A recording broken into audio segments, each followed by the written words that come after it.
ప్రొద్దుటూరు దేశం పార్టీ నేతలు అవగాహన లేకుండా వైసీపీ ప్రభుత్వ పాలనపై ఆరోపణలు చేస్తున్నారని వైసీపీ నేతలు విమర్శించారు. మున్సిపల్ చైర్మన్ ఛాంబర్లో కౌన్సిలర్లు భూమిరెడ్డి వంశీధర్ రెడ్డి, పిట్టా బాలాజీ, వైసీపీ నాయకులు బిఎన్ఆర్, గురునాథ్ రెడ్డిలు గురువారం మీడియా సమావేశం నిర్వహించారు. ఈ సందర్భంగా ఇటీవల టీడీపీ నిర్వహించిన ఆందోళనలో భాగంగా ప్రభుత్వంపై చేసిన ఆరోపణలను వారు ఖండించారు. అందుకు సంబంధించిన అధికారిక వివరాలను వారు మీడియాకు విడుదల చేశారు. రాష్ట్ర ప్రభుత్వం ఇటీవల నష్టపోయిన రైతాంగానికి ఏమీ చేయలేదని చెప్పే టీడీపీ నాయకుల కుటుంబ సభ్యులే సబ్సిడీ శనగ విత్తనాలు తీసుకున్న విషయం వాస్తవం కాదా అని వారు ప్రశ్నించారు. ప్రభుత్వాన్ని అనవసరంగా విమర్శించే నేతలు దీనిపై ప్రజలకు వివరణ ఇవ్వాలని భూమిరెడ్డి వంశీధర్ రెడ్డి డిమాండ్ చేశారు. అంతేకాక సీనియర్ నాయకునిగా చెప్పుకునే మాజీ మున్సిపల్ చైర్పర్సన్ విఎస్ ముక్తార్ టీడీపీలో ఉంటూ బీజేపీ ఎంపీ సీఎం రమేష్ చెందిన కారు స్టిక్కర్ను తగిలించుకుని తిరుగుతున్న వైనంపై విమర్శలు గుప్పించారు.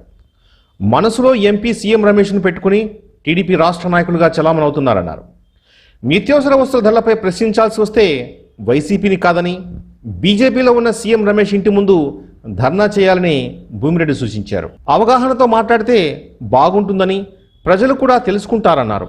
నిరుద్యోగ యువతకు ఉపాధి కల్పించడం అంటే ఒక్క స్టీల్ ఫ్యాక్టరీ అయినా మరొకటి కాదా అని ఎదురు ప్రశ్నించారు. సచివాలయ ఉద్యోగులను లక్షల సంఖ్యలో నియమించిన ఘనత ఒక్క వైసీపీకే దక్కుతుందని చెప్పారు. మరో కౌన్సిలర్ పిట్టా బాలాజీ మాట్లాడుతూ రాష్ట్ర ప్రభుత్వాల చేతిలో ధరల నియంత్రణ ఉండదన్న కనీస పరిజ్ఞానం లేకుండా టీడీపీ నేతలు మాట్లాడుతున్నారని విమర్శించారు. కేంద్రం ధరలు నిర్ణయిస్తే వాటిని రాష్ట్రాలు అమలు చేయక తప్పదన్నారు. ఈ విషయాలపై అవగాహన పెంచుకుని ఆరోపణలు చేయాలని వారికి హితవు చెప్పారు. రాష్ట్రంలో వైసీపీ ప్రభుత్వం రైతుల ప్రభుత్వంగా, ప్రజాప్రభుత్వంగా ఉందన్నారు. ఈ 2.5 ఏళ్ల కాలంలో రైతులకు ఏ పథకాల ద్వారా ప్రయోజనాలు అందించిందో తెలుసుకోవాలన్నారు. ప్రొద్దుటూరు నియోజకవర్గంలో ఎంతమంది రైతులకు ప్రభుత్వ సంక్షేమ పథకాల ద్వారా లబ్ధి చేకూరిందో ఆయన గణాంకాలతో సహా వివరించారు. అంతేకాక తెలుగుదేశం పార్టీలోని అనేక మంది కార్యకర్తలు, నాయకులు కూడా అందరి రైతుల మాదిరికే ప్రయోజనాలు పొందుతూ మరోవైపు అధికారం కోసం విమర్శలు చేయడం తగదన్నారు. జగన్ దిగిపోవాలి, ధరలు దిగిరావాలని టీడీపీ నేతలు ఆశించడం వారికి జరగని పని అని కామెంట్ చేశారు. ఇకనైనా టీడీపీ నేతలు అనవసర విమర్శలు, అర్థరహితమైన వ్యాఖ్యలు చేయకుండా వాస్తవ విషయాలపై మాట్లాడితే జనంలో పల్చన కాకుండా ఉంటారని పిట్టా బాలాజీ హితవు చెప్పారు. మొదటిగా మా బాబాయ్ గురించి చెప్తానా. మొన్న వర్షాలు, అకాల వర్షాలు, ఎవరికి అంతు చిక్కని వర్షాలు మన ప్రొద్దుటూరు వ్యాప్తంగానే కాకోకుండా రాష్ట్ర వ్యాప్తంగా వరదలు, వర్షాలు విపరీతంగా వచ్చినాయి. ఆ వర్షాల కారణంగా శనగ పంట పూర్తిగా దెబ్బతిన్నది. శనగ పంట మొగ్గ స్థాయిలోనే కుళ్ళిపోయి రైతులకు చాలా నష్టాన్ని కలిగించింది. ఇది గమనించిన మన జగన్మోహన్ రెడ్డి గారి ప్రభుత్వము ఎప్పుడూ ఎక్కడా లేని విధంగా రెండోసారి కూడా సబ్సిడీ శనగలు రైతులకు ఇచ్చినారు.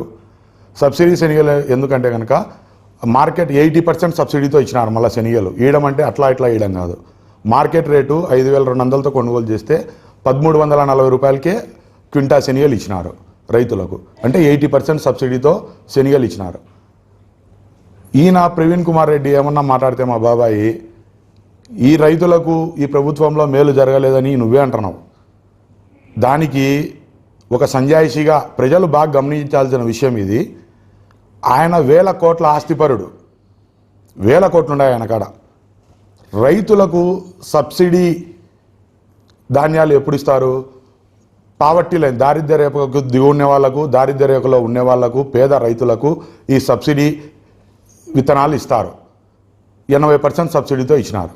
అది చాలా గొప్ప విషయం. రైతులు కూడా చాలా సంతోషపడుతున్నారు. ఇంతవరకు ఎప్పుడు లేని విధంగా రెండోసారి కూడా శనగలు సబ్సిడీలో ఇస్తున్నారని చెప్పి ఇచ్చినారు కూడా. అందరు విత్తినారు కూడా పంటకు.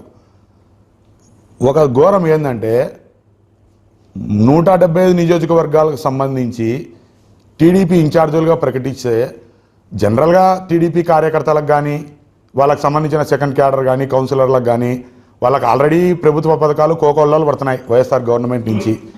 పార్టీకి సంబంధం లేకుండా, రాజకీయాలకు సంబంధం లేకోకుండా ముక్తియారన్న అనుచరులకు పడుతున్నాయి, మా బాబాయ్ అనుచరులకు పడుతున్నాయి. మిగతా ఇక్కడ ఎవరైతే టీడీపీ నాయకులుగా చెప్పుకునే వాళ్ళ అనుచరులందరికీ ప్రభుత్వ పథకాలు వర్తిస్తున్నాయి. అది వాళ్లకు తెలుసు. కానీ ఏ రోజు వాళ్ళు నిజాలు మాట్లాడరు. వాళ్ళకే కాదు, 175 నియోజకవర్గాలుగా ఎవరైతే టీడీపీ ఇన్ఛార్జీలుగా ఎమ్మెల్యేగా పోటీ చేయాలనుకుంటున్నారో వాళ్ళకు కూడా ఈ రైతు ప్రభుత్వము రైతులుగా వాళ్ళను గుర్తించి వాళ్ళకు కూడా సబ్సిడీ 80% సబ్సిడీతో శనగలు ఇచ్చిన ఘనత ఒక్క వైఎస్ జగన్మోహన్ రెడ్డికే చెందుతుంది. దానికి ఉదాహరణ ఇదిగోండి, కొగటం గ్రామానికి సంబంధించి రైతు భరోసా కేంద్రం కాడి నుంచి నేను ఒక డేటా తెప్పించుకున్నా. ఈసారి సబ్సిడీ శనగలు ఎవరెవరు తీసుకున్నారని ఎంక్వైరీ చేస్తే మా బాబాయ్ తరపున 5 మంది కుటుంబ సభ్యులు ఈ సబ్సిడీ 80% సబ్సిడీ శనగలు తీసుకున్నారు. ప్రజలారా ఇది బాగా గమనించండి. ఎవరైతే వైఎస్ జగన్మోహన్ రెడ్డి ప్రభుత్వం రైతుల ప్రభుత్వం కాదని విమర్శిస్తున్నారో తెలుగుదేశం కార్యకర్తలకే కాదు, ఇన్ఛార్జులుగా ఎమ్మెల్యేగా పోటీ చేసే వాళ్లకు సైతం రైతు ప్రభుత్వంగా గుర్తించబడి రైతులుగా గుర్తించబడి వాళ్ళకు కూడా ఈ సబ్సిడీ శనగలు ఇచ్చిన ఘనత ఒక్క వైఎస్ జగన్మోహన్ రెడ్డి గారికే చెందుతుంది. ఇది టోటల్. దీనికి సంబంధించి ఎవరెవరికి ఎన్ని ఎకరాలు ఉంది, ఎంత సబ్సిడీ, 5 ఎకరాలకు సబ్సిడీ విత్తనాలు 80% శనగలు తీసుకున్నారు. ఇది రైతు భరోసా కేంద్రం నుంచి మేము తెప్పించుకునేదే. ఎవరు తీసుకోవాలా ఈ సబ్సిడీ శనగలు? పేద రైతులు, దారిద్ర్యకు దిగువన్న రైతులు, దారిద్ర్య రేఖకు ఉన్న రైతులు తీసుకోవాలి. వేల కోట్లు ఉన్నాయి, 100 ఎకరాలు ఉన్నాయి. మీరు కూడా సబ్సిడీ శనగలు తీసుకొని అమ్ముకుంటున్నారా లేదంటే విత్తుతున్నారా మాకు తెలియదు. ఇది మటుకు చాలా తప్పు. మీలాంటి వాళ్ళు సబ్సిడీ విత్తనాలు తీసుకోవడం వల్ల అసలైన పేద రైతులకు తక్కువ ఇవ్వాల్సింది వస్తుంది ఈ ప్రభుత్వంలో. ఇప్పటికైనా ఇది నిజమా కాదా నువ్వు ప్రెస్ మూలకంగా చెప్తే కనుక మంచిది. ఇది నేను నిజం అంటున్నా, ఇది నిజం కాదు అంటే నువ్వు మళ్ళీ ప్రెస్ మీట్ పెట్టి నాకు సమాధానం చెప్పు. దీనికి ఖచ్చితంగా నువ్వు వివరణ ఇవ్వాల్సిన అవసరం ఉంది. నిత్యావసర ధరలు పెరిగినాయి అంటున్నారు. నిత్యావసర ధరలు పెరిగినాయి కరెక్టే. టీడీపీ హయాంలో ఇంత అని చెప్పి ప్లే కార్డులు పెట్టి చూపిస్తున్నారు. సరే ఇప్పుడు మీరు 2014 నుంచి 19 వరకు మీరు అధికారంలో ఉన్నారు. అప్పుడు 2004 ముందు కూడా మీరు అధికారంలో ఉన్నారు. టీడీపీ ప్రభుత్వమే ఉన్నది. అప్పుడు రేట్లు ఇప్పుడు రేట్లు ఒకటేనా? లేదు. 2004 తర్వాత కాంగ్రెస్ ప్రభుత్వం వచ్చింది. 2004 తర్వాత వచ్చిన కాంగ్రెస్ ప్రభుత్వంలో ఉన్న రేట్లు ఇప్పుడు మీ టీడీపీ హయాంలో మీరు చూపించిన రేట్లు ఒకటేనా? ఏమన్నా అర్థం ఉందే మీరు మాట్లాడే దాంతో? ధరలు పెరిగినాయంట, జగన్ దిగిపోవాలంట, ధరలు దిగి రావాలంట. ధరలు నిర్ణయించే శక్తి రాష్ట్ర ప్రభుత్వానికి ఉందని మీరు అనుకుంటున్నారా?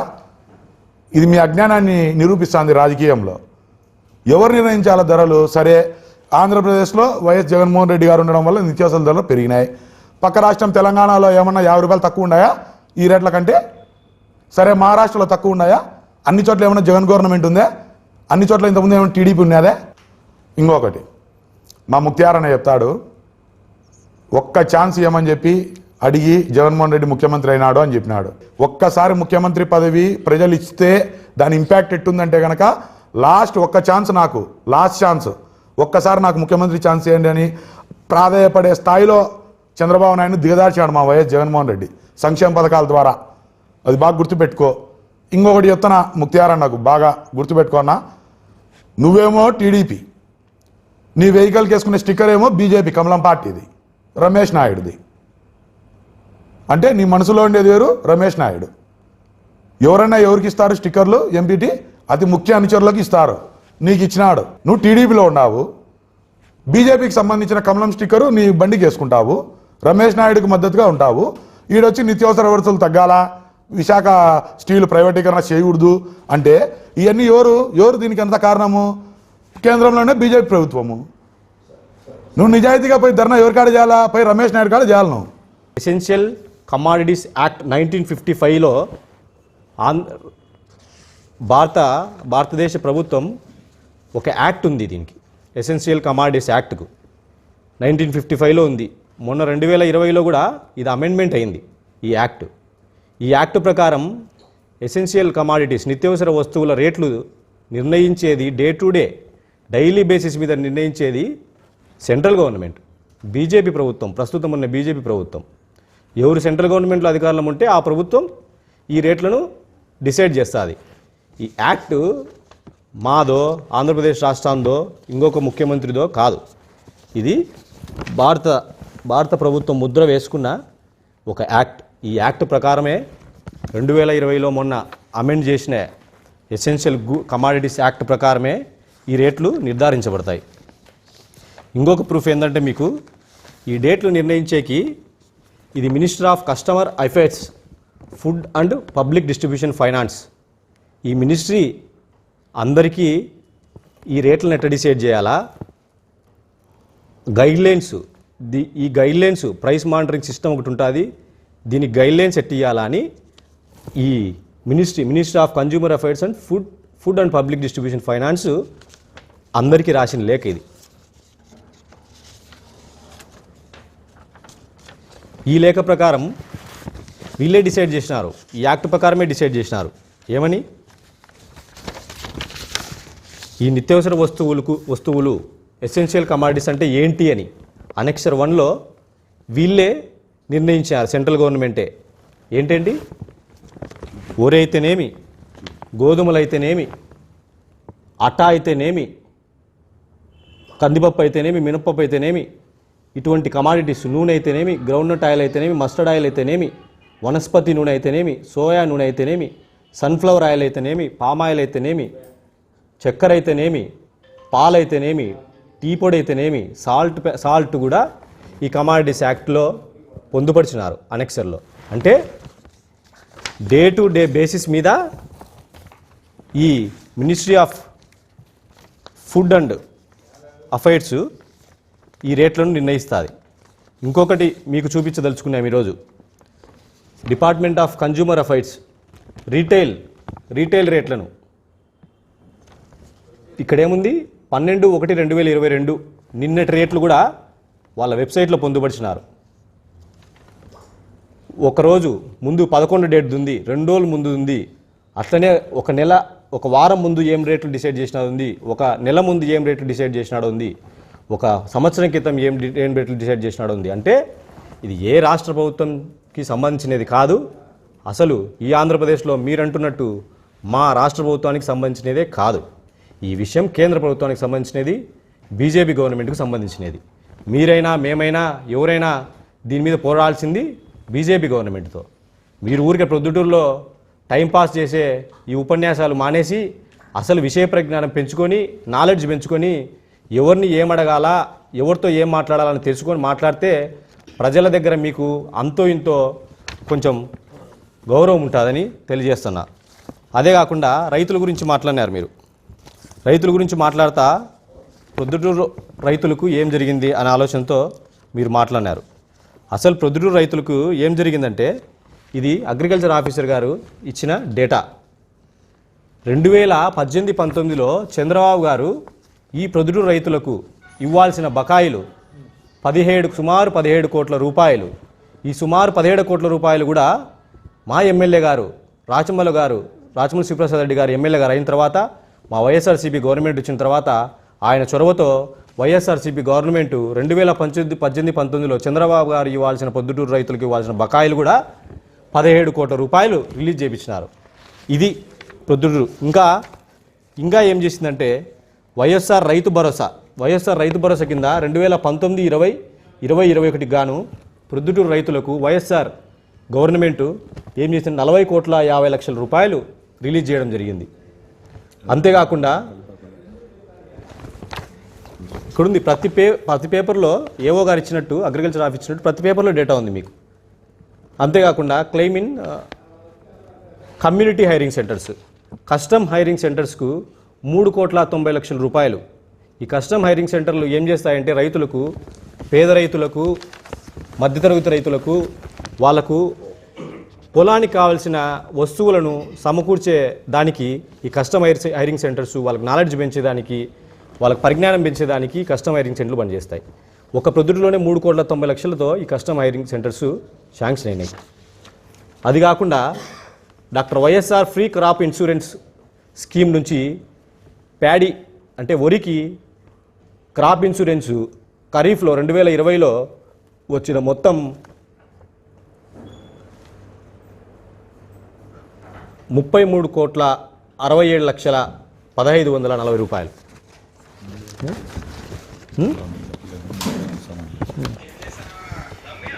శనిగలకి ఎంత మొత్తం వచ్చింది? 3,36,71,540 రూపాయలు వరికి వస్తే శనిగలకు 24,48,00,000 వచ్చింది ప్రొద్దుటూరు నియోజకవర్గానికి. పత్తికి సుమారు 23,16,00,000 వచ్చింది. పంట నష్టం ఎంత వచ్చింది? 1,36,50,000 రూపాయలు వచ్చింది. పంట నష్టం నివార్ తుఫాను బాధితులకు నవంబర్ 2020లో సుమారు 10 కోట్ల రూపాయలు ప్రొద్దుటూరు ప్రజలకు వచ్చింది. ఇలా సున్నా వడ్డీ పంట రుణాలు వచ్చినాయి. సున్నా వడ్డీ పంట రుణాలు రబీకి వచ్చినాయి, ఖరీఫ్కి వచ్చినాయి. ఈ రెండు కలిపి సుమారు 3,90,00,000 ఒకటి. సున్నా వడ్డీ పంట రుణాలు ఖరీఫ్లో 2019లో 55,80,000 రూపాయలు వచ్చినాయి. సున్నా వడ్డీ పంట రుణాలు రబీలో 2019-20కి గాను 44 లక్షల రూపాయలు వచ్చింది. ఇవే కాకుండా మొత్తం ఈ డీటెయిల్స్ అన్నీ అగ్రికల్చర్ ఆఫీసర్ గారు ఇచ్చిన డీటెయిల్స్ అన్నీ ప్రొద్దుటూరు రైతులకు వైఎస్ఆర్సీపీ గవర్నమెంట్ ఏర్పడిన తర్వాత ఎంత లాభం చేకూరింది, ఎంత మొత్తం లాభం వచ్చింది, ఎంత మొత్తంలో ప్రజలకు రైతులకు ఈ రైతు ప్రభుత్వం సేవ చేయగలిగింది అనే దానికి సుమారు 100 కోట్ల పైన డబ్బులు బెనిఫిట్ రైతులకు జరిగింది. వీటన్నిటి డీటెయిల్స్ మీకు సమూలంగా సవివరంగా ఈ ఏఓ గారు ఇచ్చిన ఇన్ఫర్మేషన్ అంతా మీకు ఇస్తాం. మీరు ఒకసారి వీళ్ళందరికీ పాత్రికేయ మిత్రులారా మిమ్మల్ని రిక్వెస్ట్ చేసేది ఏంటంటే ఈ తెలుగుదేశం నాయకులకు ఈ విషయ పరిజ్ఞానం పెంచండి, కొంచెం ఈ డీటెయిల్స్ అన్ని ఇచ్చి కొంచెం వాళ్ళు చూపించండి.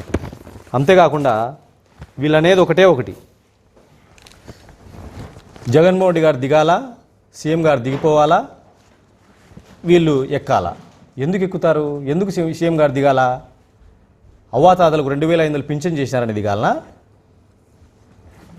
సమూలంగా ప్రజలందరికీ ఇల్లులు కట్టిస్తాడని దిగాలనా? పేదలందరికీ పక్కా ఇల్లు దిగిస్తానని దిగాలనా? చంటి బిడ్డలకు గోరుముద్ద పథకం ఇచ్చారని దిగాలనా? మా అవ్వాతాతలకు 2,500 పింఛన్తో పాటు ఆరోగ్యశ్రీ, ఎవరికైనా ఆరోగ్యశ్రీ 1000 రూపాయల కంటే ఎక్కువైతే ఆరోగ్యశ్రీ వర్తింపజేసినందుకు దిగాలనా? అమ్మఒడి ఇస్తున్నందుకు దిగాలనా? మా చేనేతలకు సంవత్సరానికి 24,000 రూపాయలు చేనేత నేతన నేస్తం ద్వారా అందిస్తున్నందుకు దిగాలనా? ప్రతి సామాజిక న్యాయం పాటిస్తున్నందుకు దిగాలనా? ఎందుకు దిగాల? సీఎం గారు ఎందుకు దిగాల? మీ ఆక్రోశము, మీ ఆలోచన అంతా ఒకటే. ఈయన దిగాల. ఎందుకు దిగాల? ఆయన దిగడు. ఇంకా ఎన్నో రోజులు, ఇంకా 30 సంవత్సరాలు పాలన చేసే అంత పథకాలు, జనాల్లో అంత గౌరవ మర్యాదలు, ప్రేమాభిమానాలు పెంచుకున్న వ్యక్తి సీఎం జగన్మోహన్ రెడ్డి గారు. ఆయన దిగరు అనే ఆలోచనతో మీరు ఆయన దిగాలంటారు. ఆయన దిగడు. ఇంకా 30 సంవత్సరాలు సీఎంగా కొనసాగుతారని ఖచ్చితంగా ఆ దేవుని ప్రార్థిస్తున్నాం. ఇంకొంది ఏంటంటే టీడీపీ వాళ్లకు ఒక భయం పుట్టుకునేది. ఒకటి జగన్మోహన్ రెడ్డి గారి భయం, ఇంకా ప్రొద్దుటూరు టీడీపీ వాళ్ళకైతే డబుల్ ధమాకా. ఒకటి మా సీఎం గారిది, 2 మా ఎమ్మెల్యే గారిది. వాళ్ళు డబుల్ ధమాకా, డబుల్ ఫోబియాతో ఉన్నారు. ఏం చేస్తున్నాం, ఏ ధర్నాలు చేస్తున్నాము, ఏం ఉపన్యాసాలు చేస్తున్నాము, ఏం ప్రెస్ మీట్లు పెడుతున్నాము కూడా ఆలోచన వాళ్ళకు లేదు. వీళ్ళు చేసేది ఏం లేదు, వీళ్ళ వల్ల ప్రయోజనం ఏం లేదని జనాలకు అర్థమైపోయింది. ఇంకా ఒక నాయకుడు మాట్లాడుతూ ప్రొద్దుటూరు డెవలప్మెంట్ గురించి అడుగుతారు. 1 నెల కూడా రాలే సీఎం గారు వచ్చి సభ పెట్టి ఫౌండేషన్ స్టోన్స్ వేసి ఇంకా 1 నెల కూడా పూర్తి కాలే. ఆయన మళ్ళీ దగ్గర 30 సంవత్సరాల పైన అనుభవం ఉన్న నాయకుడు. ఆయన మాట్లాడతాడు. మిగతా వాళ్ళకన్నా ప్రజాక్షేత్రంలో ఓట్లు వేసుకునే దాఖలాలు లేవు. ఒక నాయకుడు ఉన్నాడు వాళ్ళకు. ఆయనకు ఓట్లు వేసుకొని ప్రజాప్రతినిధిగా ఎన్నికై 30 సంవత్సరాల పైన రాజకీయ అనుభవం ఉంది. మీరు పెద్దోళ్ళు, రాజకీయ అనుభవం ఉంది, మీకు 30 ఏళ్ళ అనుభవం ఉందంటారు. మరీ ఇంత దిగజారుదరంగా మీరు మాట్లాడితే ఎట్లా? ప్రజల దగ్గర మీరు చులకన భావంగా ఉండారు. ఇంకా ప్రజలు మిమ్మల్ని గుర్తించడంలే, మిమ్మల్ని ప్రతిపక్ష నాయకులుగానే గుర్తించడంలే. అసలు ప్రతిపక్షం ఎందుకు అని ప్రశ్నిస్తుంది ప్రొద్దుటూరు ప్రజలందరూ. ఇంకా రైతులకు ఏం చేసినారు అంటారు. ఇవే కాకుండా రైతులకు మా నాయకుడు రాచమల్లి శివప్రసాద్ రెడ్డి, మా ఎమ్మెల్యే గారు సుమారు 2 కోట్ల పైచులకు నిధులతో వాళ్ళకు ట్రాక్టర్లు, పనిముట్లు అందజేసినారు. ఇవన్నీ అందజేస్తున్నారు కదా. మిమ్మల్ని మేము ఒకటి అడుగుతున్నా, రైతుల కోసం మీరేం చేయాలనుకున్నారు? మీరు సొంత నిధులతో ఏమైనా చేయాలనుకున్నారా? ఎందుకు తప్పుగా ప్రవర్తిస్తారు? మీరేమీ చేయలేరు, మీ వల్ల ఏమీ కాదు అని ప్రొద్దుటూరు ప్రజలందరికీ తెలుసు, రైతులకు తెలుసు, అన్ని వర్గాల ప్రజలకు తెలుసు.